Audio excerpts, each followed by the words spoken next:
ಆದ್ರೆ ಮುಂದೋದ ಮೇಲೆ ಏನು ಅಂತ ಗೊತ್ತಾಗ್ತಾ ಇಲ್ಲ ಜನಕ್ಕೆ. ಅದಕ್ಕೆ ಪ್ರಶ್ನೆ ಕೇಳಿದ್ದೀನಿ, ನಮ್ಮ ಬಗ್ಗೆ ಚಿಂತೆ ಮಾಡೋದು ಬಿಡ್ಲಿ. ಇವತ್ತು ಇನ್ನೂ ಒಂದು ಮಾತು ನಾನು ನೋಡಿದೆ ಗಾಡೀಲಿ ಬರ್ತಾ, ಈಗ ಪಾಪ ನಿಖಿಲ್ ಕುಮಾರಸ್ವಾಮಿ ಸ್ಟೇಟಸ್ ಬಗ್ಗೆ ಪ್ರಶ್ನೆ ಮಾಡಿದ್ದಾರೆ. ಸಾಹೇಬರು ನನ್ನ ಸ್ಟೇಟಸ್ ಬಗ್ಗೆ ಪ್ರಶ್ನೆ ಮಾಡಿದ್ದಾರೆ. ಒಂದು ಅರ್ಥಕೊಳ್ಳಿ, ಇವತ್ತು ಅವ್ರಿಗೇನು ಜನ ಸ್ಟೇಟಸ್ ಕೊಟ್ಟಿದಾರಲ್ಲ, ಉಪಮುಖ್ಯಮಂತ್ರಿ ಸ್ಟೇಟಸ್ಸು, ಇದು ನಾಡಿನ ಜನತೆ ಅವ್ರಿಗೆ ಭಿಕ್ಷೆ ಕೊಟ್ಟಿದ್ದಾರೆ. ಅದನ್ನು ಕಣ್ಗೊತ್ಕೊಂಡು ಅಧಿಕಾರ ಇದ್ದಾಗ ದುರಹಂಕಾರ ಪಡೆದಿರಾ, ದುಡ್ಡಿನ ಮದ ತಲೆಗೇರಿ ಜಾಸ್ತಿ ಮಾತಾಡ್ದಿರಾ, ತಲೆ ತಗ್ಸಿ ಜನಗಳಿಗೆ ಗೌರವಿತವಾಗಿ ದುಡಿತಕ್ಕಂಥ ಕೆಲಸ ಮಾಡಲಿ.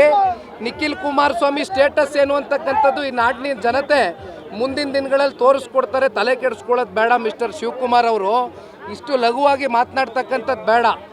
ಪಾಪ ನೋಡಿದೆ ಎಲ್ಲ ಇವಾಗ ಮಾತಾಡಿದ್ದಾರೆ ನಮ್ಮ GBIT ವಿಚಾರಕ್ಕೆ ಸಂಬಂಧಪಟ್ಟಂತೆ.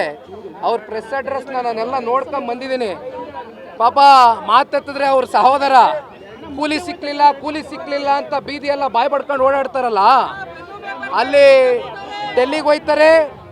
ಅಲ್ಲಿ ಪಾಪ ಇಲ್ಲಿವರೆಗೂ ಮುಖ್ಯಮಂತ್ರಿ ಉಪಮುಖ್ಯಮಂತ್ರಿಗಳ ಕುರ್ಚಿಯ ಒಂದು ಕಿತ್ತಾಟ ಬಡದಾಟ ಬೀದಿನಲ್ಲಿ ರಂಪಾಟ ಆಗಿ ಜನ ಇವತ್ತು ನಗುವಂಥ ಪರಿಸ್ಥಿತಿ ಬಂದರೂ ಕೂಡ ಕಾಂಗ್ರೆಸ್ನ ಹೈಕಮಾಂಡು ಪಾಪ DK ಶಿವಕುಮಾರ್ ತಮ್ಮ ಅದೆಂಥದ್ದು ದುಡ್ದು ಬಿಟ್ಟಿದ್ದೀವಿ, ಕೂಲಿ ಸಿಕ್ಕಿಲ್ಲ ಅಂತಾರಲ್ಲಪ್ಪ.